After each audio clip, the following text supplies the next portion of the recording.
Muy buenas tardes, estimados colegas. Sean bienvenidos a esta 10ª emisión del Ciclo Internacional de Conferencia en Medicina Veterinaria y Zootecnia. Les doy la más cordial bienvenida a los asistentes y panelistas que hoy nos acompañan de varios países de Latinoamérica. Hoy tenemos el privilegio de presentar la charla de principios anatómicos para la cirugía en abdomen en camellidos. Hoy contamos con la presencia de un especialista en un elevado nivel profesional y académico, la doctora Rosemary Barreto Ríos, quien es orgullosamente médico veterinario zootecnista. Realizó la maestría en ciencias veterinarias en medicina y cirugía animal y su doctorado lo realizó en medicina veterinaria. Es diplomada en docencia universitaria, en tutorías universitarias, en especialización en gestión y formación y capacitación en clínica y cirugía de los bovinos. También es autora de diversos artículos científicos. Actualmente es profesora de la Universidad Mayor San Marco, Universidad Científica del Sur, Universidad Alas Peruanas, en las asignaturas de anatomía, cirugía, cirugía veterinaria, enfermedades de los rumiantes, anatomía animal, bases anatómicas para la cirugía veterinaria, anatomía de los animales domésticos, cirugía en animales menores, cirugía en animales mayores, medicina animal de compañía, entre otros, quien por su alto desempeño ha recibido distinciones como mejor docente académico en la Universidad Científica del Sur. Ha participado como asistente en múltiples eventos científicos y académicos en Perú, Chile y México. Ha impartido conferencias y ha sido instructora en cursos de la Universidad de Perú y Colombia. Es instructora de diplomado de producción equina, miembro de la Asociación Panamericana de Anatomía y de la Sociedad Peruana de Podiatría. Hace clínica privada y se encuentra a cargo de los camellidos sudamericanos del Ministerio de la Cultura de Municipalidad Miraflores, Achacama. Doctora Rosemary Barreto Ríos, gracias por haber aceptado la invitación y tiene usted la palabra. Muchas gracias por la presentación, gracias por la invitación y vamos a proceder ahora a empezar esta charla. Por favor, ¿podría darme la opción de compartir? Me van a disculpar un poquito la voz, que tengo un problema respiratorio, pero vamos a llevar a cabo la charla. Me dan un segundito, por favor.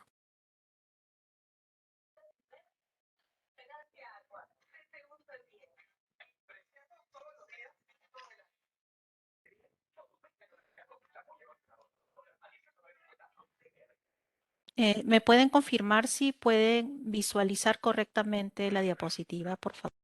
La visualizamos de forma correcta, al igual que su audio está de forma correcta. Adelante, doctor. Bien, muchas gracias. Bien, vamos a pasar ahora entonces a iniciar la charla. El título es Principios anatómicos para la cirugía de abdomen en camélidos, ¿no? Este tema es muy importante porque los camélidos, pues, al menos en el mundo, ¿no? Está comenzando a comercializarse no solamente por la fibra, ¿no? También como mascota. Entonces vamos a encontrar algunos casos clínicos que puedan ameritar cirugía del abdomen, por lo cual es importante recordar, ¿no? Si es que ya se conoce, las bases anatómicas del mismo, ¿no? Así como sus regiones. Entonces, observamos primero que tenemos una variedad de camélidos, dentro de los cuales en Sudamérica nosotros conocemos a la vicuña, a la alpaca, a la llama y el guanaco. Sin embargo, pues se ha domesticado la alpaca y la llama, que son los más comunes y los que vamos a encontrar muchas veces en criaderos, ¿no? En zonas altoandinas, sobre todo en producción, y van a ser muy importantes para el sostén de, sobre todo las comunidades, ¿no? Entonces van a ser utilizadas no solamente para lo que es la fibra, para los tejidos, sino también como transporte, como alimento, ¿no? También se utiliza todas las partes que puedan obtenerse de ese animal. Entonces es muy importante, incluso tenemos un día, el Día Nacional de la Alpaca, que es el 1 de agosto, ¿no? Como ven en la imagen. Ahora, este animalito, pues, como les decía, se distribuye actualmente ya en muchos países del mundo. Si bien su origen, como dice aquí, teníamos, ¿no? Desde Asia y África, que eran los camélidos del viejo mundo, y cómo es que vamos a ir observando que en América del Sur tenemos lo del Nuevo Mundo o los llamados camélidos sudamericanos, ¿no? Que es de los que ahora vamos a hablar. Vamos a continuar. Me da un segundo, a ver. Ahora, ya pasando a lo que nos interesa un poco más al tema veterinario, ¿no? Médico veterinario. Cuando nosotros hablamos de patologías quirúrgicas, nos referimos a toda causa, ¿no? Que pueda conllevar a realizar una intervención quirúrgica, es decir, una cirugía. Pero cuando mencionamos al camélido sudamericano, que podríamos decir una alpaca, una llama, nos referimos generalmente al abdomen, porque es lo más común. No es habitual hacer cirugías en camélidos, sin embargo, si hablamos del tema, es más común que procedan en el abdomen los problemas, ¿no? Entonces, dentro de estos problemas podemos clasificarlos, ¿no? A los más comunes y los menos frecuentes. Los más comunes nos vamos a encontrar con problemas gastrointestinales, sobre todo en animales que son traídos, ¿no? Hacia la costa o que viven pues en corrales. Recordemos que los camélidos, si bien viven en zonas altoandinas, ellos están libres, ¿no? Consumen su alimento y casi no van a tener problemas. Pero cuando son trasladados ya a corrales, como les mencionaba, o a zonas costeras, es allí donde puede cambiar un poco la dieta y podríamos tener algunas patologías quirúrgicas del abdomen. Ahora, si bien la frecuencia de estas patologías quirúrgicas abdominales son menores que en equinos, de todas maneras se pueden presentar. En la antigüedad, ¿no? Sobre todo en Perú, ¿no? En la zona de costa, hay culturas que tienen sus huacas, como esta llamita, ¿no? De la foto. La foto fue tomada, ¿no? En una huaca de la costa, ¿no? Que se llama huaca pucllana. Entonces, la cultura lima, ¿no? En la antigüedad tenían camélidos y hay restos arqueológicos que nos indican esto. Quiere decir que desde esas épocas, ¿no? Antiguas, los pobladores tenían camélidos que eran trasladados desde la sierra hacia la costa y estos ya se habituaban a una vida de costa, ¿no? Y ahora dirán, pero ¿por qué ahora ya no hay camélidos que sean propios de la costa, ¿no? Porque esto, conforme hubo pues la invasión española, ¿no? Y los cambios pues políticos en los tiempos, pues fue también cambiando, ¿no? A también el crecimiento de las ciudades. Pero sí hay restos, ¿no? Arqueológicos que lo indican. Ahora actualmente conocemos a los camélidos, al menos en la costa del Perú, pero como animales que han sido traídos de zonas altoandinas. Bien. Ahora, cuando nosotros mencionamos a patologías quirúrgicas abdominales en camélidos, tenemos que recordar que como en toda especie necesitamos conocimientos anatómicos previos para poder ubicar no solamente el lugar donde voy a realizar la incisión, sino también recordar detrás, ¿no? De la estructura que yo pueda observar qué hay, ¿no? ¿Qué encuentro detrás? Encuentro una arteria, una vena, un órgano, en qué región me encuentro para que la técnica quirúrgica que yo pueda elegir sea más efectiva. Entonces es muy importante el reconocimiento anatómico. Esto va a resultar en una cirugía que pueda durar menos tiempo, en la cual haya menos manipulación de órganos, es decir, menos inflamación de estructuras, y esto conlleva a un postquirúrgico más exitoso. Asimismo, recordemos que en el caso de los camélidos no podríamos realizar libremente una palpación rectal, como en el caso, por ejemplo, del bovino o del equino, debido a que ¿no? el recto es un poco más pequeño y podríamos lastimarlo. Entonces, de forma habitual no se realiza una palpación. Ahora, si es que hablamos de un examen reproductivo, no experimental, en el cual le hacen una epidural, digamos, si se le hace una palpación rectal para hacer una ecografía es diferente, ¿no? Pero me refiero a lo que es lo habitual. Entonces, esto nos puede limitar un poquito al momento de hacer los diagnósticos, ¿no? Diferenciales o definitivos, por lo cual amerita mayor conocimiento aún sobre su anatomía, sobre la localización de los órganos abdominales, ¿no? Cuando nosotros hablamos de los órganos abdominales, nos referimos a todos los órganos que se encuentran dentro del abdomen. Más adelante vamos a hablar de los límites del abdomen para poder enfocarnos un poco más en ellos. Sin embargo, en este momento vamos a mencionar, entonces, podemos tener diferentes tipos de patologías quirúrgicas en el abdomen. Pueden ser de origen digestivo, muchos de ellos por cuerpo extraño.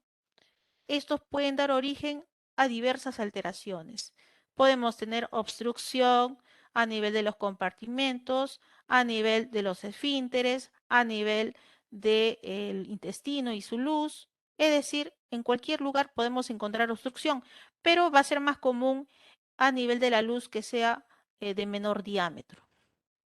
Tenemos también presentación de vólvulo, intususcepción. Recuerden que si tenemos un cuerpo extraño lineal, como sogas, ¿no? Rafias de plástico, a veces que se desprenden de los sacos de alimento, estos pueden ser más dañinos debido a que se convertiría en un cuerpo extraño lineal, el cual puede buscar un lugar de anclaje a nivel del sistema digestivo y a continuación, debido al peristaltismo, vamos a tener el llamado, ¿no? Enrollamiento, como si fuera em, un amontonamiento, ¿no? Del intestino, sobre todo el intestino delgado, y esto puede ser peligroso, ¿no? Entonces, hay que tener bastante cuidado con el cuerpo extraño lineal, ¿no? A veces esto pasa cuando el alimento, ¿no? Como les mencionaba, está contaminado, ¿no? Con residuos de rafias, sogas. Es poco difícil que el camélido de por sí y los ingiera. Esto pasa muchas veces cuando no hay un alimento, pues, eh, digamos, ofrecido al momento y tienen mucha hambre, ¿no?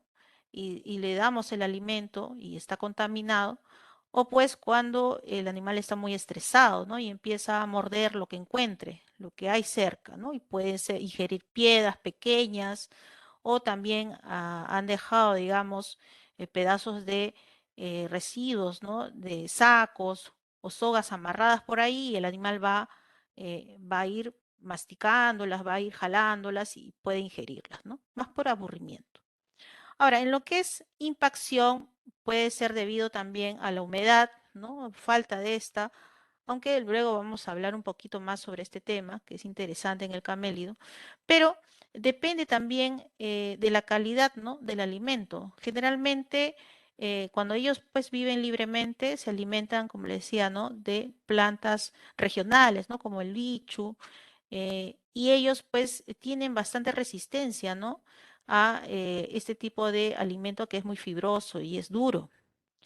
Pero en cautiverio, ¿no? O ya cuando los tenemos en corrales, puede haber algún error en el ofrecer el alimento. Entonces, si nosotros pensamos que va a ser alimentado como si fuera un bovino, ¿no? Y le damos, digamos, alimento finamente picado, ¿no? Y no hay acceso fácil al agua, podríamos tener un caso de impacción. Entonces, tendríamos que pensar en qué es lo que está comiendo este camélido para que ocurra esto o si es que esto se acompaña de otra patología adicional, ¿no? Ahora, fíjense aquí que ha habido casos en los que he encontrado cálculos, ¿no? Cálculos digestivos que han ocasionado una obstrucción, y esto generalmente en camélidos de edad avanzada, ¿no? No es muy común en animales jóvenes, esto lo vamos a ver en animales pues que pasan ya los 15 años aproximadamente, que es lo que he visto en más común, ¿no? Ahora, en lo que es un origen reproductivo, se refiere pues más a causales para realizar una cesárea, ¿no? Es decir, un parto distóxico, que es lo más común, que amerita que realicemos una intervención quirúrgica por el flanco, ¿no? Generalmente el izquierdo. Entonces, también nos obliga a recordar ciertas nociones anatómicas del abdomen del camélido, en el caso de la hembra, ¿no? Y es muy raro, pero podría encontrarse también tumores, por ejemplo, en el vaso, pero como les digo, no es muy común. Bien, entonces lo más común sería realizar una cirugía en el abdomen del camélido por causas digestivas. Es lo más común. Entonces, nosotros al tener conocimientos previos, ¿no?, sobre la anatomía básica del abdomen, esta información nos va a ayudar muchísimo a realizar un examen clínico más preciso, lo cual conllevará, ¿no?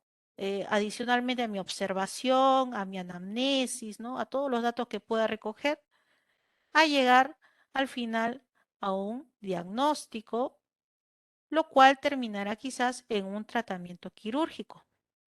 Entonces, para poder hacer, como les decía al inicio, una intervención quirúrgica lo más inocua, ¿no? Lo más limpia posible, yo debería pensar en que debo evitar maltratar tejido innecesariamente, para lo cual el conocer dónde se ubican las estructuras me va a ayudar muchísimo.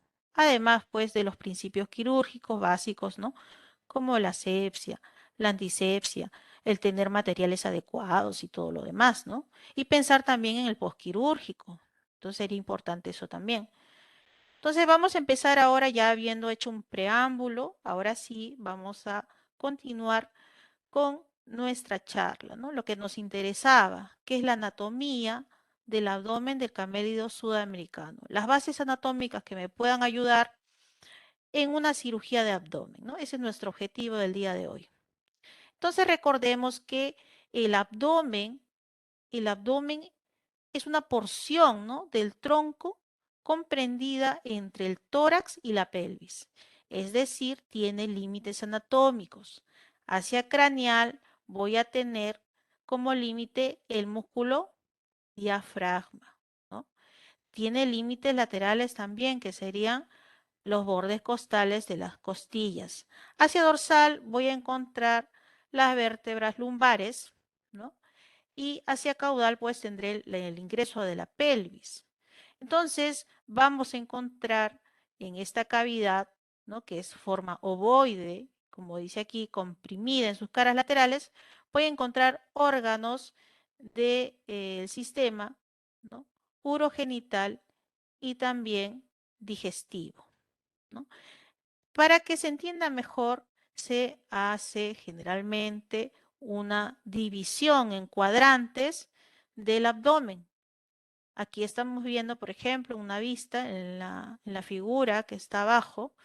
Ahí vemos, ¿no?, que se está dividiendo en tres partes, ¿no? A, B, C.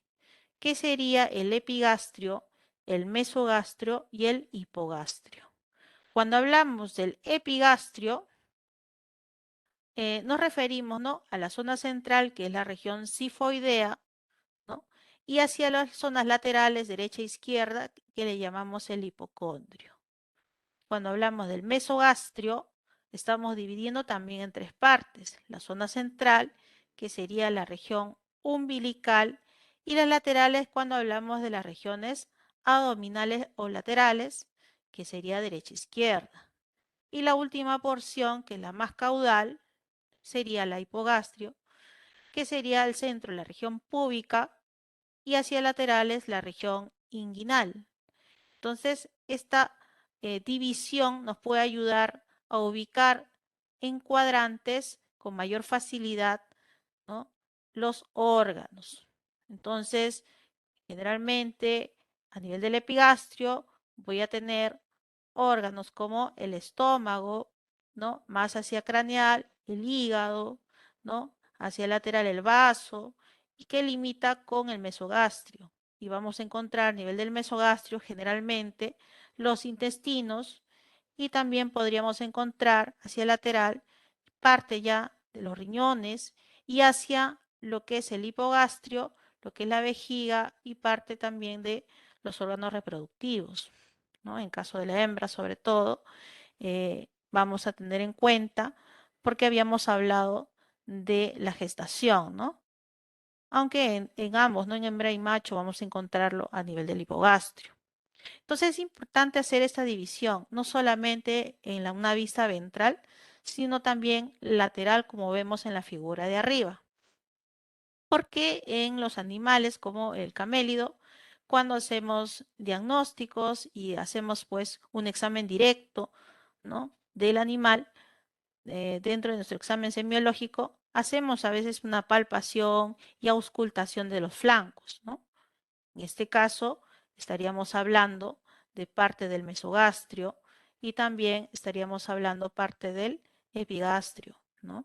Si es que queremos hacer una percusión, ¿no?, o una auscultación, escuchar los sonidos. Eso es importante. Luego, tenemos que también imaginar un poquito, ¿no? Detrás, entonces, de estas regiones, ¿qué voy a encontrar? Pero no solamente eso, ¿no? Relacionarlo también con otras estructuras vecinas. Aquí estamos viendo las vísceras de una vista lado derecho, ¿no? Pero también estamos viendo un plano muscular. Entonces, si se dan cuenta, los últimos pares de costillas están cubriendo parte del sistema digestivo, por lo cual esto es importante a la hora de delimitar, ¿no?, Eh, el área en la cual yo voy a escuchar los sonidos del aparato digestivo, por lo cual tengo que tener en cuenta estos límites también, ¿no? Entonces, ¿qué pasa si es que yo no recuerdo esto, ¿no? Y, por ejemplo, no quiero escuchar los sonidos respiratorios. Estamos hablando ya del tórax. Y pienso que todos los espacios intercostales cubren a los pulmones. Me equivoco, ¿verdad? Porque digamos, en los últimos espacios intercostales encuentro órganos digestivos con sonidos que me pueden confundir. ¿Sí? Entonces recordemos eso, ¿no? Los últimos pares de costillas están cubriendo parte de los órganos digestivos, gracias a que el diafragma es cóncavo y convexo y lo permite, ¿no? Y lo permite. Entonces vamos a continuar ahora. Si no se escucha muy fuerte, por favor me avisan, ¿sí? Estoy acercando un poquito más el micrófono. Bien, entonces recordemos, si necesito realizar una intervención quirúrgica a nivel del abdomen, voy a empezar por los planos anatómicos. Ya habíamos hablado de las regiones, ahora hablamos de los planos anatómicos. Es decir, si nosotros vamos desde afuera hacia adentro del cuerpo, ¿no?, de nuestro paciente, en este caso un camélido, ¿no?, es una alpaca, ¿qué es lo que encuentro? Tenemos en la superficie la piel, ¿no? Tenemos una modificación cutánea que es la fibra, ¿no?, que es la que estamos viendo recortada.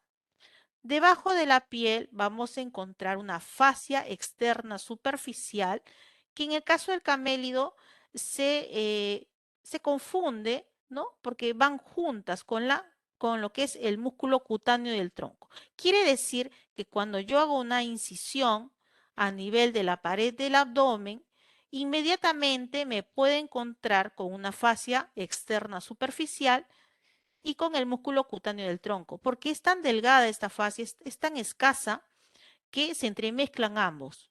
Y este músculo cutáneo del tronco es delgado, pero ¿por qué les menciono? Porque sobre todo llamas, ¿no?, que son grandes, cuando ya estamos cerrando la cavidad abdominal después de una cirugía, y ya vas a hacer el afrontamiento de la piel, a veces debajo te queda como si fuera una capita rosada que se ha retraído, y es este músculo cutáneo del tronco, ¿no? Entonces a veces no lo incluyen en la sutura o a veces pues se asustan porque aparece, ¿no?, y no saben qué es. Pero es el músculo cutáneo del tronco. Si es que es una llama, como les digo, es un macho o es un animal grande, probablemente lo veas más desarrollado. De lo contrario, es muy escasa sus fibras, es muy escaso. Después tenemos la fascia profunda del abdomen. Esta fascia profunda del abdomen, que es la túnica abdominal que cubre, ¿no?, los músculos más profundos y más grandes, le van a dar soporte a estos y también participan en lo que es el sostén, ¿no? en lo que es el sostén de las vísceras. Entonces es importante esta fascia profunda, ¿no? Muscular, ¿no? Y luego tendríamos pues ya los músculos en sí, ¿no? Antes ya de ingresar al abdomen, después del plano muscular, tendríamos lo que es la última capa, ¿no? Conectiva, que sería el peritoneo. En este caso sería un peritoneo parietal. Y luego ya estaríamos dentro de la cavidad abdominal. Vamos a continuar. Bien, de una vez que nosotros conocemos entonces los principales planos anatómicos, tenemos que recordar que en estos planos que les he mencionado, voy a encontrar también arterias, venas y nervios, es decir, las llamadas triadas, ¿no? Arterias, venas y nervios que generalmente van juntas. Sin embargo, vamos a conocer a continuación algunas de mayor importancia. Entonces también tenemos que saber dónde se encuentran, hacia dónde van, qué es lo que están irrigando, etcétera, ¿no? Eso lo vamos a ver en un momento. Ahora vamos a hablar sobre los músculos de la pared, ¿no? Abdominal en el camélido sudamericano. Esta imagen que les estoy mostrando es de una disección, ¿no? Eh, ¿no? De autoría propia, para que ustedes más o menos se guíen, ¿no? Entonces, fíjense en lo que es la posición, ¿no? Estamos viendo una vista lateral izquierda, para que puedan guiarse mejor, ¿no? ¿Qué es lo que encuentro debajo de la piel y debajo del tejido subcutáneo? Aquí pues la flecha sí se ve, ¿no? Número 3 que estamos viendo sería el dorsal ancho. Entonces, el dorsal ancho es un músculo más desarrollado, ¿no? Habíamos hablado de un cutáneo del tronco. Ese se encontraría encima y ya no está porque ya lo hemos retirado. Lo que estamos viendo ahora en el número 3 sería el músculo dorsal ancho. Bien, entonces este músculo dorsal ancho que va a venir prácticamente desde el tórax, ¿no? Se extiende hasta el abdomen. Fíjense que todavía está presente, ¿no? En el camélido y está cubriendo los músculos que se encuentran debajo. Entonces, ahí debajo vamos a encontrar también otros músculos importantes. Tenemos allí en la imagen, ¿no? En la zona dorsal se observa el músculo dorsal largo. Ahí les he puesto 2.1 porque hay otro músculo que en la disección de la foto de abajo ya se observa un poquito mejor. Todavía está cubierta por un tejido tendinoso, pero se está sombreando, ¿no? Que es el músculo iliocostal, ¿no? Este músculo entonces está yendo, ¿no? Entre las apófisis transversas de las vértebras lumbares y la apófisis pues dorsal, ¿no? En ese espacio iliocostal se está acomodando, ¿no? Es decir, viene, ¿no? Desde las costillas hacia atrás. Continúan, ¿no? Solamente para limitarlo. Luego, fíjense pues allí el número 1 tenemos que se está observando los músculos intercostales externos. Se está viendo entonces las últimas costillas, ¿no? Porque habíamos mencionado que había un límite del arco costal hacia el abdomen, ¿no? Esa es una vista entonces del límite craneal. Luego tenemos lo que es el oblicuo abdominal externo, lo estamos viendo aquí, y fíjense su relación con los espacios intercostales, ¿no? De las últimas costillas. Entonces tiene parte, ¿no? De relación también con el tórax. Sin embargo, pues ya sabemos que son músculos abdominales. Luego también se observa, ¿no? Aquí en la zona ventral, el recto abdominal, que como en otras especies también tiene un estuche, ¿no? Tendinoso y tiene también inscripciones tendinosas en el camélido. También las tiene. Y en el centro tendríamos pues lo que es la línea alba o blanca, ¿no? Que sería pues la llamada línea media, ¿no? Que es muy utilizada como referencia para el examen clínico y también como punto de referencia para elegir, ¿no? Lugares de incisión cuando hacemos cirugías. Ahora, debajo, como ven en la primera imagen, ¿no? Debajo de este dorsal ancho, si lo abrimos, aquí en la foto de abajo se visualiza mejor ya lo que es el oblicuo abdominal externo y el oblicuo abdominal interno y la última capa que sería el transverso del abdomen, ¿no? Aquí lo estamos viendo en la última parte, ¿no? Aquí algunas también de sus fibras. Entonces serían las tres principales capas musculares que nosotros tenemos que tener en cuenta cuando hacemos la paratomía, sobre todo a nivel del flanco, ¿no? Cuando queremos ingresar hacia, digamos, el útero, si es que estamos pensando en una cesárea, o el intestino, o ya si es que pienso a nivel de los compartimientos, pensaría en una posición más craneal, ¿no? Que ahora lo vamos a ver. Pero fíjese aquí, en el número 10 les he puesto un asterisco sobre una arteria que es importante, que es una rama que en otras especies es pequeña, no está tan desarrollada, ¿no? Que es una rama de la arteria circunfleja ilíaca profunda. Entonces, esta ramita, ¿no? Que si bien, como les decía, en otras especies es muy pequeñita, ¿no? Es muy pequeñita y casi es imperceptible, en el caso de, eh, digamos, el camélido está muy, muy desarrollado.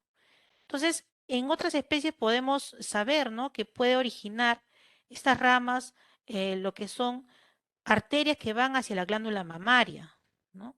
Que se pueden desarrollar, sí.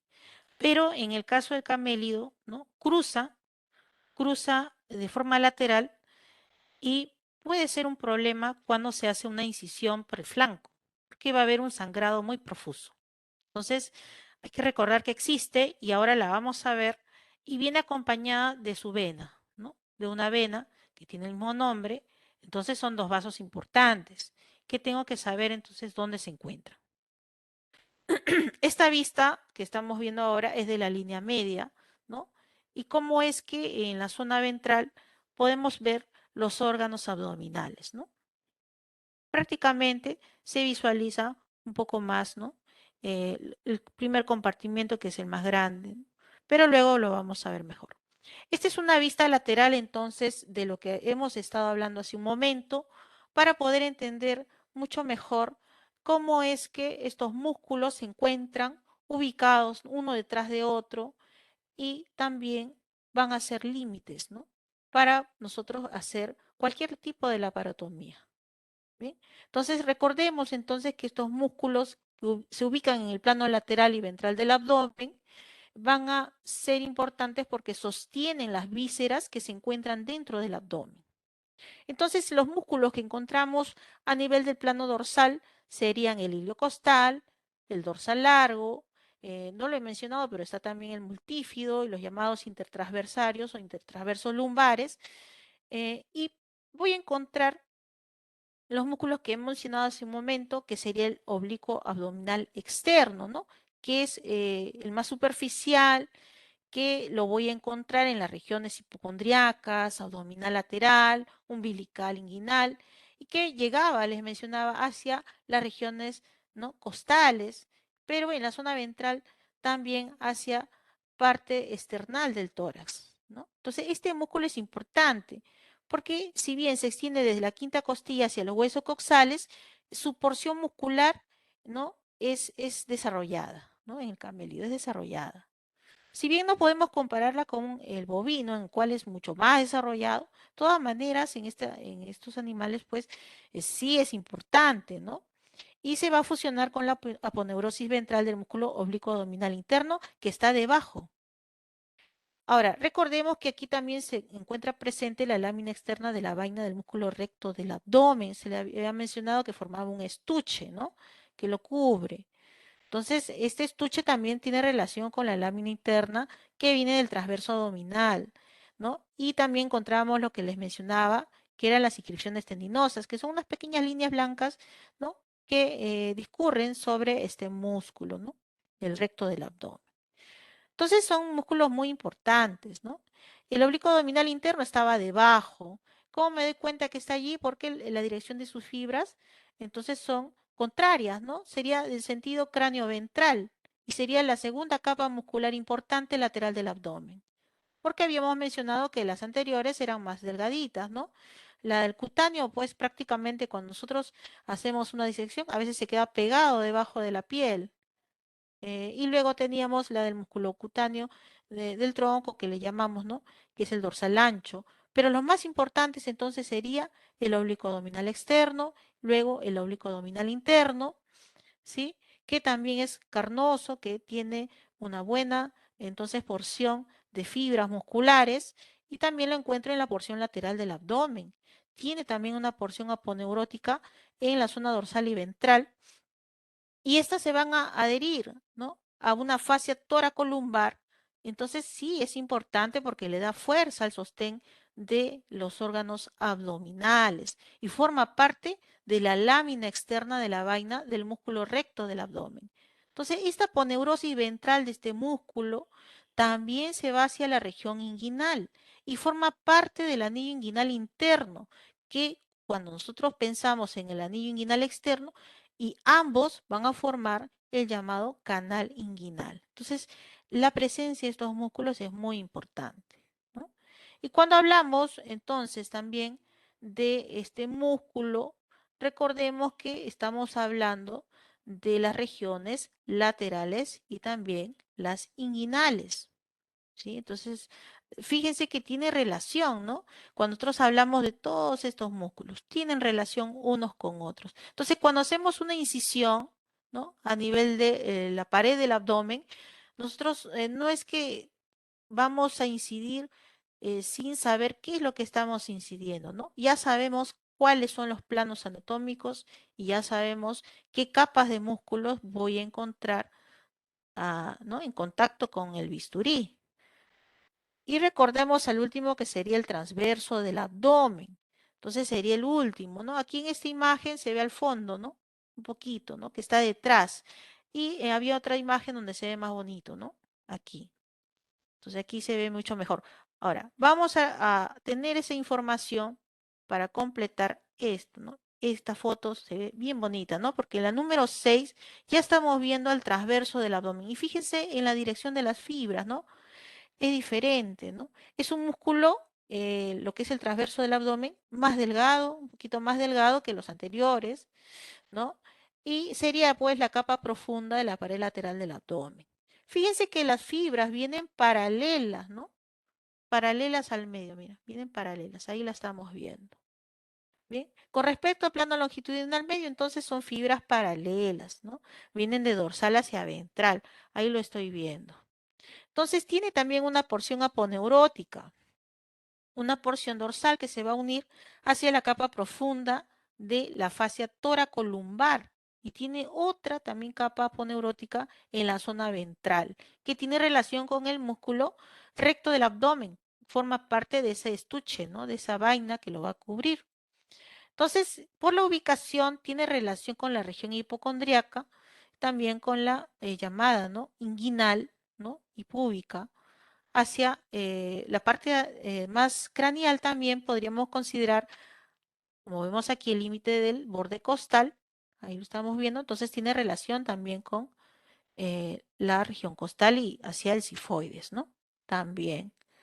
Entonces es muy importante porque va a tener relación con los flancos. Y fíjense que justo está en el límite, ¿no?, con el oblicuo abdominal interno. Fíjense aquí en la zona de arriba, esta línea, sobre la pinza, ahí tenemos la arteria y vena, que les mencionaba, ¿no?, la circunfleja ilíaca profunda, ¿no? Entonces, ahí está, y fíjense que está bien desarrollada, ¿no? Está bien desarrollada. Entonces, hay que recordarlo, ¿no? Cuando entonces vamos a hacer una incisión, probablemente sea importante ubicarlo antes de proceder a continuar con, ¿no?, con el deslizamiento del bisturí, porque puede haber una hemorragia que puede ser importante. Ahora, también vamos a encontrar nervios. Entonces tenemos los nervios lumbares, ¿no? Tenemos el hilio hipogástrico craneal. Aquí les he colocado cuyas pequeñas ramas, ¿no?, hacia qué estructuras podrían dirigirse, ¿no? Si bien sabemos que van hacia la piel, también van hacia la zona sublumbar y toda la porción que vemos, ¿no?, lateral y costal.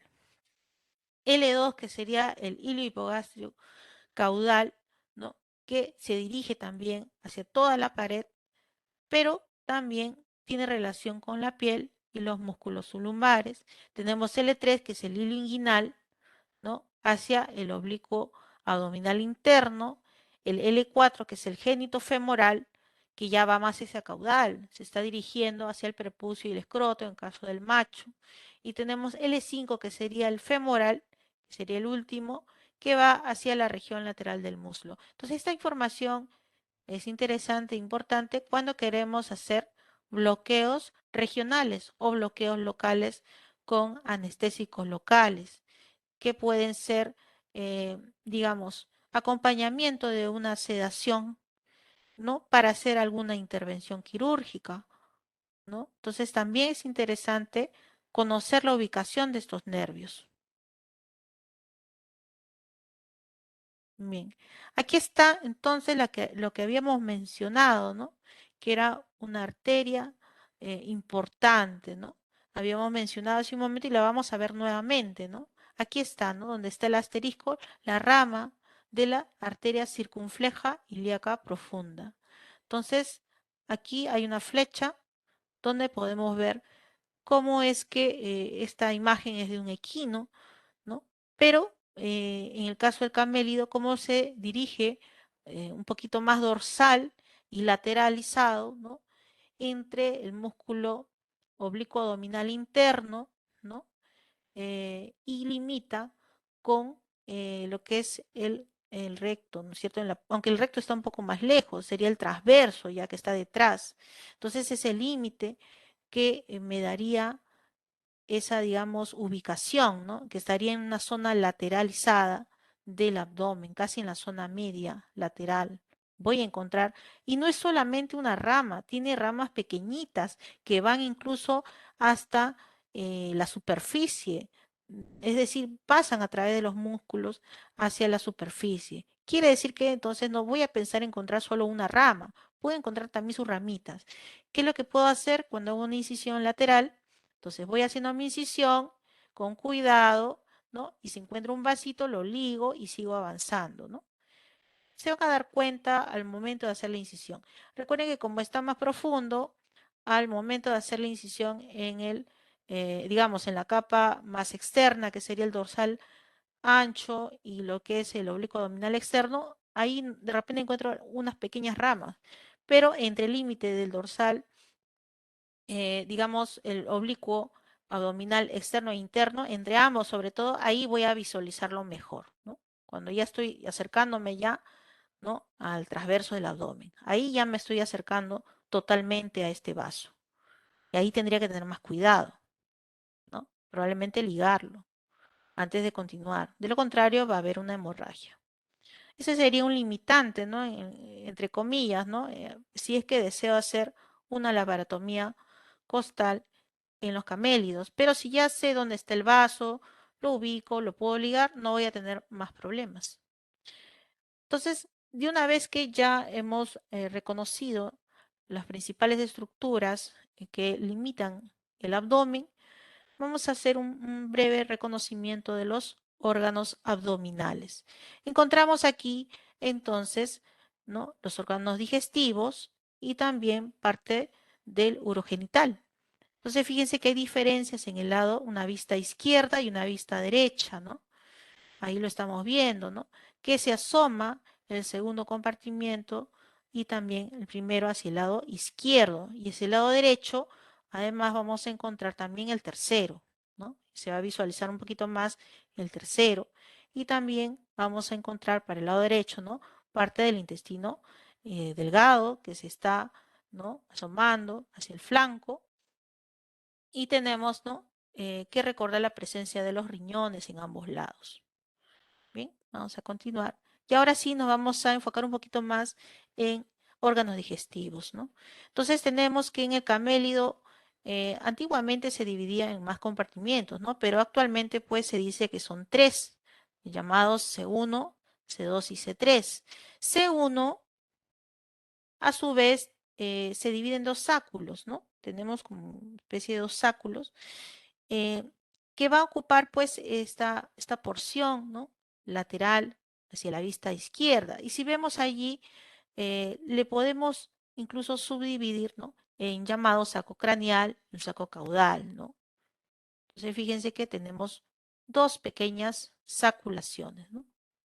Pero todo corresponde al mismo compartimiento, que es C1. Y vamos a tener también la presencia de estas pequeñas estructuras que son sáculos glandulares, ¿no? Que se encargan pues de humedecer el alimento. Entonces retienen, hay pequeñas glándulas aquí que retienen líquido y también facilitan, ¿no? Para que siempre el alimento esté húmedo. Y esto es muy útil en estos animales pues que no tienen facilidad, ¿no? De acceder siempre, ¿no? Vida silvestre a fuentes de agua. Entonces mantienen el alimento húmedo. Pero sin embargo, aquí es una vista por dentro, ¿no? Estos pequeños espacios, estos pequeños sáculos, a veces pasa que si el animal, ¿no? desarrolla, digamos, un mal comportamiento de estar ingiriendo piedritas, ¿no? Como les mencioné, en cautiverio, en aburrimiento, se pueden introducir dentro, ¿no? dentro de estos espacios y traer problemas, ¿no? Eh, cuando son algunos, a veces pues no generan más incomodidad, pero cuando son muchos, sí puede haber algunos cólicos, ¿no? Y esto puede complicarse, ¿no? Se inflama el tejido. En algunas laparotomías se ha encontrado, ¿no? Presencia de piedritas, ¿no? Aquí, en estas pequeñas celdas. Bien, entonces habría que tener en cuenta entonces el ambiente donde tenemos al camélido, ¿no? Viviendo, ¿no? De que se está alimentando y que hay alrededor. Bien, luego tenemos, ¿no? el segundo compartimiento, pero lo vamos a visualizar hacia el lado derecho, hacia el lado derecho. Y luego tenemos la última, ¿no? La continuación, ¿no? Que estamos viendo ya, que sería el tercer compartimiento, que se visualiza completamente hacia el lado derecho. Y hacia el lado izquierdo, que es esta vista izquierda, se ve, pero en la zona ventral, ¿no? La zona ventral. Entonces, cuando nosotros hacemos laparotomías para retirar cuerpo extraño, ¿no? Generalmente, si tengo alguna duda, puedo pensar en una laparotomía paramediana, digamos, para acceder al órgano completamente. Pero, sin embargo, la mayoría, ¿no? de cuerpos extraños que al menos en mi experiencia he encontrado, ha meritado una intervención por el lado izquierdo, ¿no? Porque generalmente se encontraban o en el primer compartimiento o entre el segundo, como vemos aquí, y el tercero, porque fíjense que el diámetro, ¿no? de la luz es menor. Entonces, esto pasa, ¿no? Sobre todo si tienes pequeños pedazos de saco, ¿no? Como le decía, que donde viene el alimento, o pequeñas rafias, ¿no? A veces se extienden, es muy raro, pero puede pasar, en algún caso por ahí, que se extienden, no solo se anclan en el primer compartimiento y continúa el cuerpo extraño lineal, ¿no? Atravesando los demás hacia lo que es el duodeno, ¿no? Y acumula, ¿no? el intestino delgado en forma de acordeón, ¿no? Y hay que hacer más de una incisión a veces para retirarlo. Bien, entonces es importante reconocer estas estructuras para poder pensar, ¿no? ¿Qué es lo que está pasando? Si es que hay un cuerpo extraño lineal, si es que hay otro tipo de estructura que pueda encontrar. Entonces, si tengo a la mano, digamos, pruebas de ayuda, sería lo ideal, ¿no? Una ecografía de repente sería magnífico, pero si no la tengo, entonces puedo ayudar de una palpación externa que no, de repente no es una ayuda completa, pero si ya decidí hacer una laparotomía, antes de incidir entonces el órgano, tengo que hacer una palpación superficial de este, ¿no? Para poder ubicar si es que hay una anomalía en su anatomía normal. Como les mencioné, en este caso, si que habría un cuerpo extraño, probablemente a la vista el órgano esté congestionado, ¿no? Se deforma en alguna de sus porciones por la presencia de su luz, ¿no? Que está siendo ocupada por un cuerpo extraño, o si hay un cuerpo extraño lineal que es muy largo, incluso el enrollamiento o acúmulo de el duodeno, ¿no? y parte del intestino delgado en forma de acordeón. Entonces eso yo lo puedo tocar y lo puedo ver. Entonces me puede servir de ayuda. Ahora, para el conocimiento entonces del estómago del camélido sudamericano, que a veces pues es un poquito más tedioso, ¿no? Sobre todo para el estudiante, es que hay técnicas anatómicas que nos ayudan, ¿no? Como la insuflación. Entonces les puse de ejemplo para que de repente algunos lo conocen, ¿no? Y hacen bastante hincapié en esto, sobre todo para los cursos de anatomía aplicada, ¿no? Lo que es insuflación del estómago del camélido sudamericano ayuda muchísimo a entender, entonces, la ubicación de los áculos, lo que es la división, ¿no? En compartimentos. Entonces, si se dan cuenta, ¿no? Es un órgano que se obtiene fresco, se hace un lavado con una manguera, ¿no? Con agua corriente de todo el interior, se lava y luego se hace un nudito, ¿no? En un extremo, que una vez que esté limpio, y se va a insuflar con una compresora de aire para que mantenga su forma. Mientras se va secando y se le puede empapar con una solución conservadora, ¿no? Depende de qué solución quieran utilizar, ¿no? Por ejemplo, una solución de formol diluido en agua. Y luego, algunos optan por otras técnicas, que es la inyección de poliuretano, como ven en la imagen inferior del lado izquierdo, ¿no? Es fresco, pero ya tiene el poliuretano, ¿no? Entonces es un material sintético que se va, ¿no? A secar y va a mantener la forma del órgano. Y también eh, le va a dar mayor dureza y resistencia, porque no se va a romper con facilidad como en el lado derecho, que la pared queda delgadita, ¿no? Como una galletita y a veces se rompe si no lo cuidamos. Y cuando ya se termina, ¿no? De secar a los días, se barniza, ¿no? Y ya sirve como una muestra, ¿no? Entonces es una forma fácil de aprender también, ¿no? Sobre este órgano interesante en la parte didáctica, ¿no? Ahí les puse un ejemplo. Bien, entonces, en resumen, cuando nosotros queremos conocer un poco del digestivo del camélido, recordemos, ¿no? Que se parece un poquito, ¿no? A otras especies, pero tiene sus particularidades, ¿no? Entonces, habíamos mencionado que habían tres compartimientos y que el primero tenía una división, tenía un sáculo, ¿no? Craneal y caudal. Aparte teníamos glándulas. Luego tenemos lo que es el duodeno.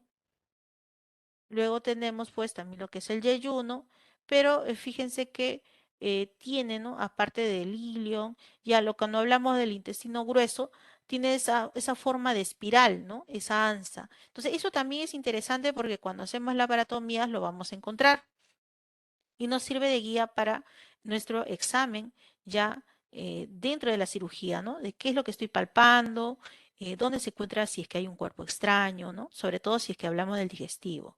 Entonces va a tener esta ansa espiral, ¿no? Que tiene también, ¿no? Pequeñas curvas, ¿no? Que estamos viendo en las asas intestinales, ¿no? Entonces fíjense cómo viaja, ¿no? El colon ascendente y luego tenemos el transverso y el descendente, pero cómo es que cambia, ¿no? Su forma. Entonces se parece un poquito, ¿no? A la del cerdo, ¿no? Se parece un poquito. Entonces hay algunas particularidades interesantes. Entonces, fíjense aquí, esta es una disección, ¿no? Ahí vemos el diafragma para guiarnos cuál es el borde craneal y cuál es el caudal, ¿no? Y estamos viendo si es que hacemos, por ejemplo, un ingreso por el lado izquierdo, ¿qué es lo que puedo encontrar, ¿no? Entonces, como este es el borde más craneal, aquí se puede visualizar como abrir una tapa, ¿no? ¿Qué encuentro ahí? Fíjate que estos sacos están casi vacíos, ¿no? Porque este animal ha estado en ayunas. Pero sí se puede observar el C1, ¿no? Que es el saco que está un poquito más craneal, que se divide en dos, ¿no? Los podemos diferenciar, ¿no?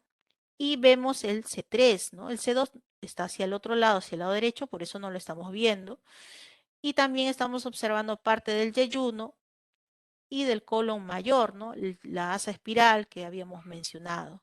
Entonces es lo que yo voy a encontrar. Entonces, de una vez que ya sé dónde se encuentran estas estructuras, puedo guiarme mejor al momento en que hago una laparotomía. Si es que sospecho, ¿no? De un cuerpo extraño, por ejemplo. Bien. Ahora, depende ya del médico veterinario, ¿no? De su diagnóstico, el decidir qué tipo de ingreso va a realizar en su paciente, ¿no?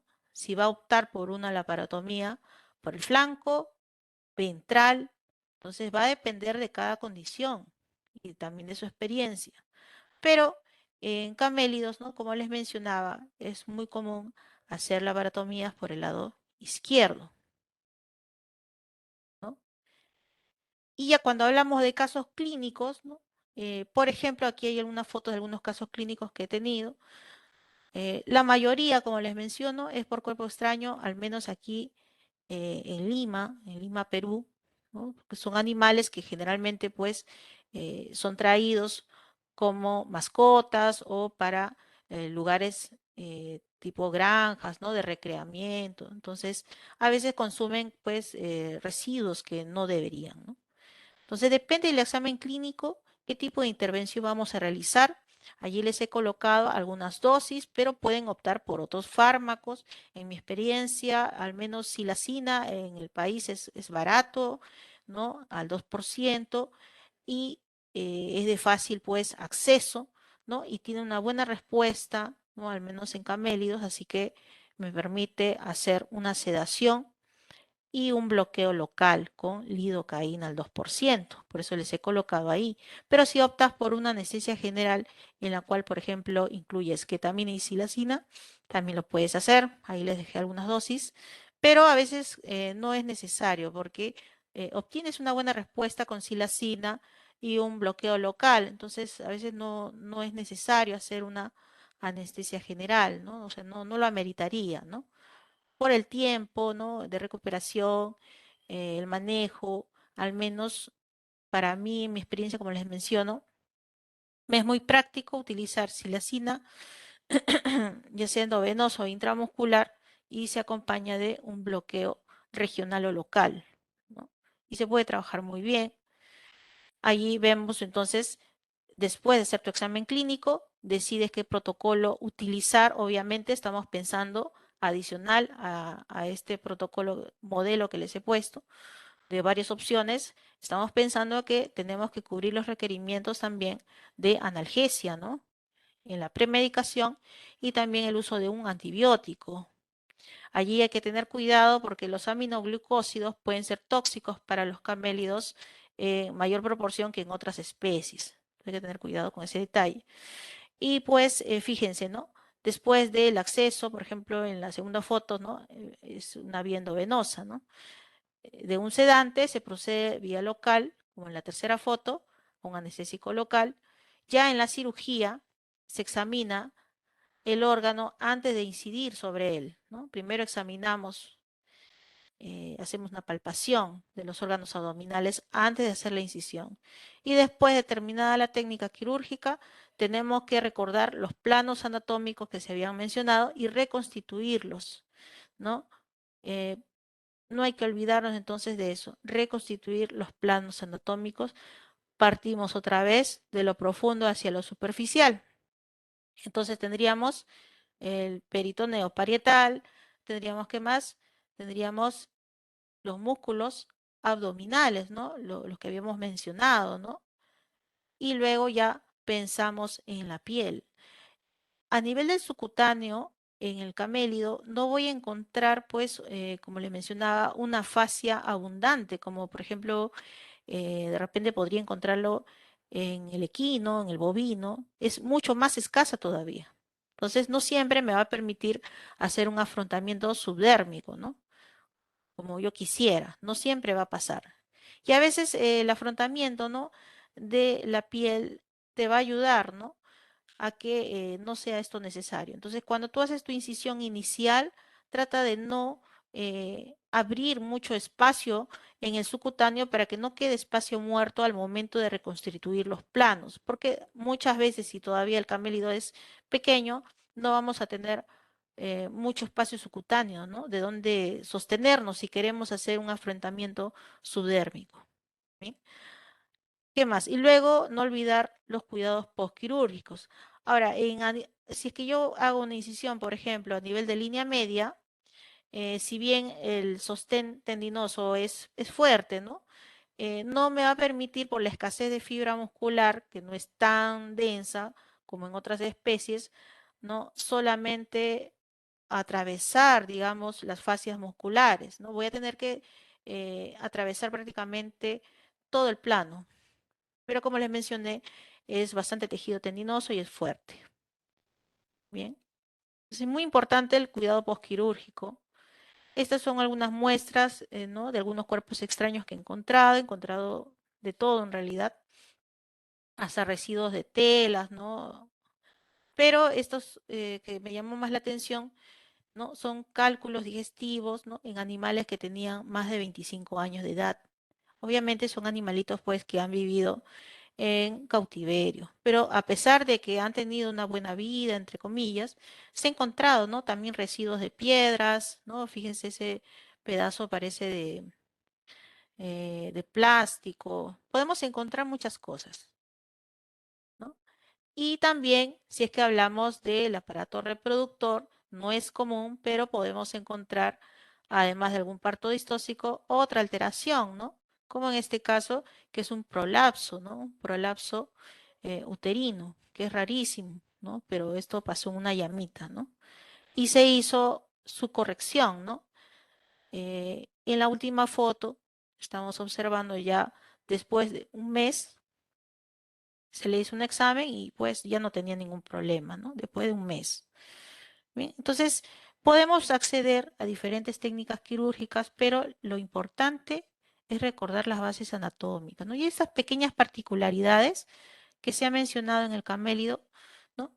Que de una vez resueltas nos va a ayudar a poder tener una cirugía más exitosa. Bien, eso sería todo.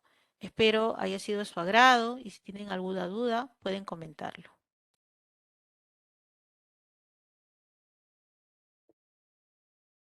Muchas gracias, doctora Rosy Mari Barreto.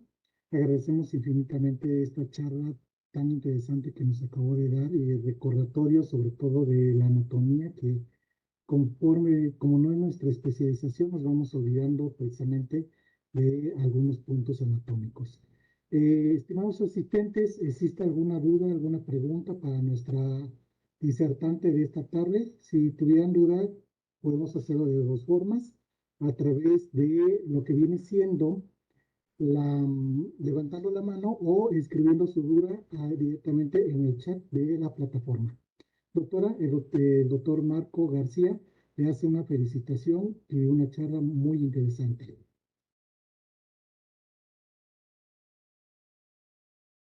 Eh, Al parecer no hay hasta el momento ninguna pregunta. Estimados panelistas, ¿gustarían para hacer alguna disertación?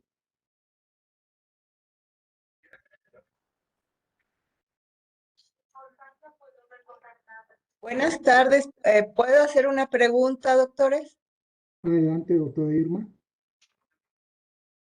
Bueno, primero deseo felicitar a la doctora Rosemary por su excelente ponencia. Ha sido pues bastante explicativa e ilustrativa para nosotros, puesto que en nuestro país no tenemos camélidos y hemos podido apreciar cómo es la anatomía, especialmente del tracto digestivo. Es muy interesante la anatomía digestiva de esta especie. Bueno, mi pregunta, doctora, es acerca de los bloqueos anestésicos. ¿Se puede usar el bloqueo paravertebral como en los bovinos o el de la L invertida? Sí, doctora, si bien todavía no hay, digamos, un libro especializado, ¿no? Sobre este tipo de bloqueos, sí, en la práctica hacemos, ¿no? L invertida en el lugar de la incisión y también se ha intentado, ¿no? Hacer paravertebral. Pero hay que tener en cuenta, ¿no? La ubicación de los nervios lumbares que justo vimos en las imágenes, ¿no? Pero sí se puede hacer y sí se hace. A veces se acompaña, ¿no? De una epidural baja, ¿no? Depende en realidad el lugar de donde yo quiero hacer el ingreso, pero si hablamos exactamente del flanco, sí se hace. Muchas gracias, doctora. Gracias, doctora. Doctora, le siguen vertiendo las felicitaciones y por el momento no veo ni una sola pregunta. Hay bastantes felicitaciones en relación a la charla y aquí hay una pregunta. Dice, doctora, buenas tardes, interesante tema. ¿Ha tenido algún caso de una torsión de los compartimentos y el diagnóstico diferencial y los otros que puedo hacer bloqueo paravertebral para cesáreas? Ya. En el caso de la torsión, sí he encontrado en un camélido, ¿no? En un caso de cuerpo extraño lineal, sí he encontrado un búlbulo y torsión, pero del tercer compartimiento en ese caso sí. Pero generalmente el camélido, cuando, digamos, tiene un problema digestivo, hay que estar muy, muy atentos porque ellos, pues, debido a su comportamiento, nos vamos a dar cuenta a veces cuando ya está un poco avanzado, ¿no? Generalmente se alejan un poco de los demás, dejan de comer, están un poco tristes, pero si hay mucho dolor, se sientan, se tienden a sentar y cuando ya hay muchísimo dolor o están muy, muy mal, están echaditos y estiran el cuellito, ¿no? Y hay que tener mucho cuidado de no llegar a ese punto. A veces ellos, pues, no es que no sientan el dolor, lo sienten, pero su manifestación entonces no es igual que otras especies. Entonces hay que estar muy atentos a cualquier cambio, inmediatamente, ¿no? Hacer un examen clínico para poder decidir si es que hay que hacer una laparotomía exploratoria y encontrar cuál es el origen, ¿no? Tener bastante cuidado con eso. Y se van a dar cuenta que además, pues, de que deja de comer, ¿no? Hay de repente ausencia de defecación, ¿no? Si es que esto ya tiene más de 2 días, ¿no? Pero como les digo, si es que el animal ya se sienta, hay dolor, inmediatamente tenemos que actuar, ¿no? Y revisar.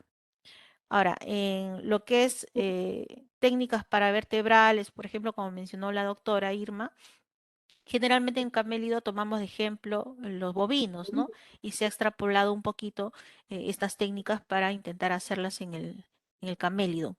Pero muchas veces con bloqueos, ¿no? Locales, ¿no? Sobre todo en el lugar de la incisión, muchos colegas pues les es suficiente. Ahora, el doctor Ramiro, que está aquí presente, que tiene también muchos años de experiencia, nos puede también apoyar, ¿no? Y en su experiencia de repente le ha tenido también algunos datos adicionales. Buenas tardes. Muy buenas tardes, estimado doctor Ramiro. Hola. Buenas tardes. Sí,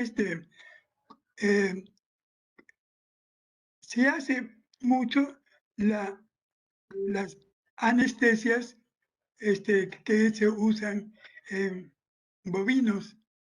Lo único que hay que tener mucho cuidado es en el cálculo de la longitud de la aguja, porque similar a lo que sucede con las paravertebrales en ovinos y en caprinos, cuando, como son bajo de sus músculos, no son tan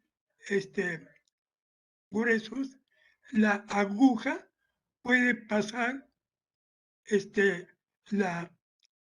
hasta la cavidad abdominal y el anestésico local caer a la cavidad abdominal y el animal va a entrar en convulsiones.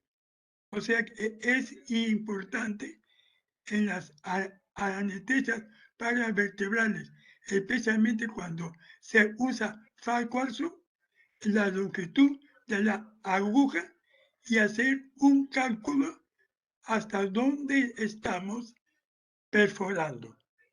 Por eso, para el que tiene poca experiencia, es preferible que la punta de la aguja contacte la apófisis transversa para saber a qué altura estamos.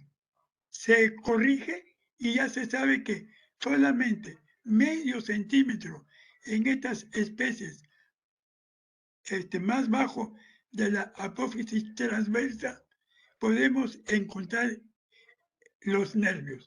Más profundo, corremos el riesgo que caiga el líquido a la cavidad abdominal. Por otro lado, en la cirugía, estas especies no tienen una verdadera fosa sublumbar. O sea que la pared abdominal es casi uniforme, no hay esa fosa. Entonces, en la cirugía, además, tenemos que tener muy presente de que hay masa muscular en la parte alta, en la parte media hacia la línea ventral. El camélido es prácticamente aponeurosis. O sea que eso hay que tenerlo muy en cuenta. Por eso que la laparotomía baja se usa poco en camélidos. Después, algo que tiene y hemos conversado varias veces con la doctora Rosemary, es un vaso que cruza la fosa sublumbar en los camélidos, que es muy grande, y cuando se hace la seriotomía sublumbar, al seccionarla, sangra mucho y ensucia mucho el campo operatorio, ¿no? Después, las distocias se presentan y las más frecuentes son las relacionadas con el cuello, porque, o sea, flexión lateral o ventral del cuello, porque su cuello es muy largo. O sea, cuando hay distocia, generalmente el problema es en el cuello. Puede ser flexión lateral, son las más frecuentes, y en las ventrales se presenta pero menos frecuente que las laterales. Y la segunda distocia son los miembros. Muchas veces dan dos crías, tienen dos crías, y eso complica mucho muchas veces la sección cesárea cuando se hace sección cesárea. Después,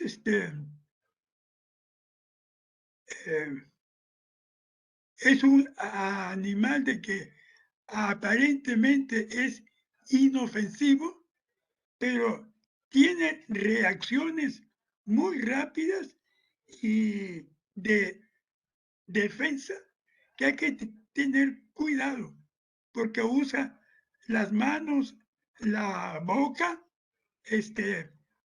las patas, o sea, y es aparentemente es muy dócil, pero es francamente un animal que si no se sabe, no se tiene experiencia en el manejo,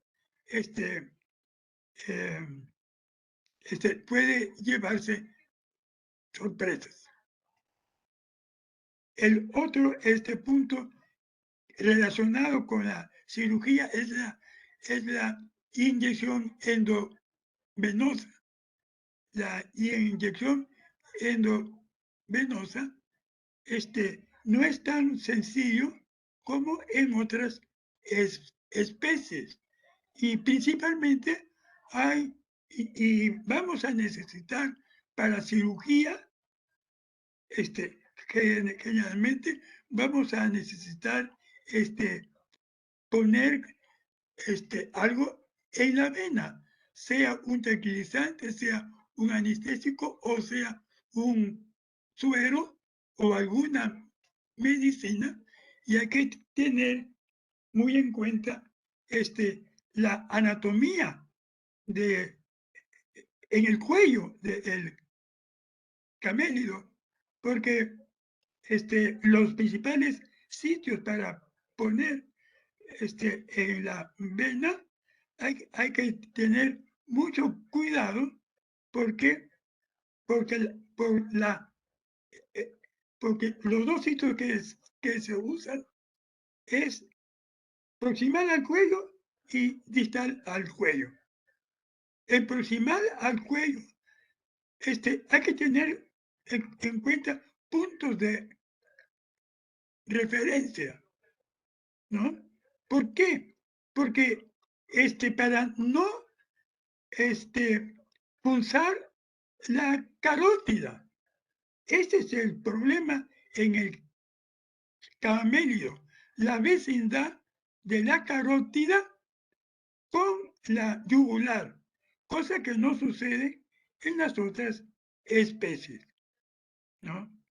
O sea que en proximal del cuello hay puntos de referencia. Una línea del mandibular hacia atrás y el tendón del músculo externo-mandibular se palpa y cuando se cruzan en el borde dorsal hay que pulsar, porque si no tenemos en cuenta esto, vamos a pulsar la carótida. Este es el riesgo que hay endovenoso.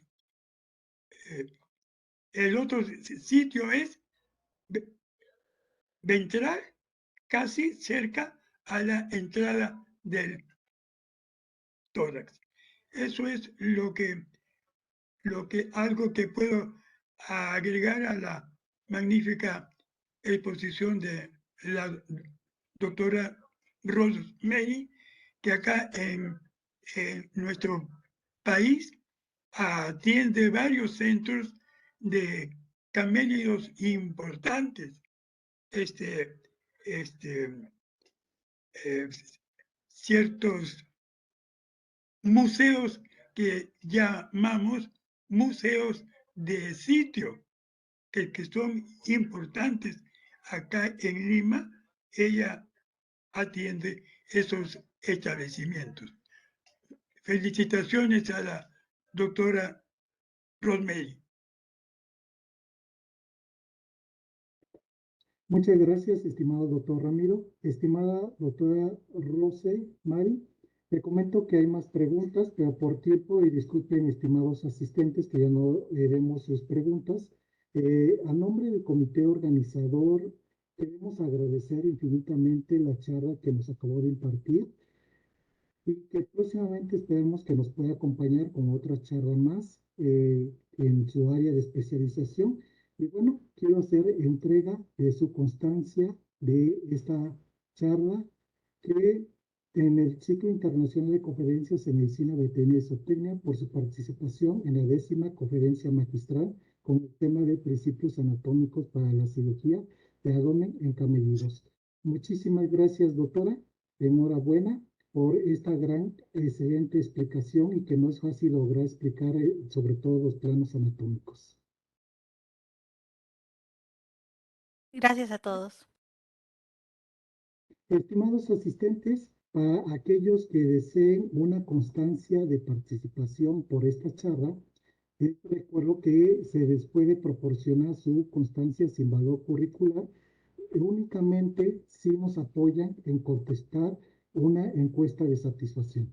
Para poder contestar la encuesta de satisfacción, necesitan ingresar al enlace que ya les estamos compartiendo, mismo enlace que estoy colocando en el chat de esta sala para que ustedes lo puedan ingresar. El enlace, una vez que nosotros recibamos las respuestas de su encuesta de satisfacción, vamos a extraer los nombres de esta encuesta y los nombres van a salir para que sea precisamente su constancia. Entonces asegúrense de escribir de forma adecuada el nombre y de forma adecuada su correo para que les llegue sin ninguna dificultad la constancia. Preguntan en dónde se llena la encuesta. Estamos comentando que estoy compartiendo en la pantalla. Indíquenme si lo están viendo. Estoy compartiendo El enlace, igual en el chat de la sala, voy a compartir el enlace. ¿Me pueden indicar si sí lo están visualizando? Es https, bien, me indican que ya lo están viendo. Si se ve, perfecto. Les comentaba, solamente los que contesten esta encuesta de satisfacción son los que van a recibir su constancia por esta charla. Asegúrense de escribir de forma adecuada su nombre con mayúsculas, minúsculas, acentos, ya que como escriban el nombre va a salir su constancia. De igual forma, su correo. Para aquellos que no les llegue la constancia más tardar el día de ayer, pueden escribirme directamente al correo que les estoy compartiendo, que es herminio.correo.bot.mx. Debes compartir el correo si es que no les llegara su constancia a más tardar el día de ayer o de mañana, disculpa, que sería sábado. Me pueden escribir el correo, revisamos la base de datos y con mucho gusto les hacemos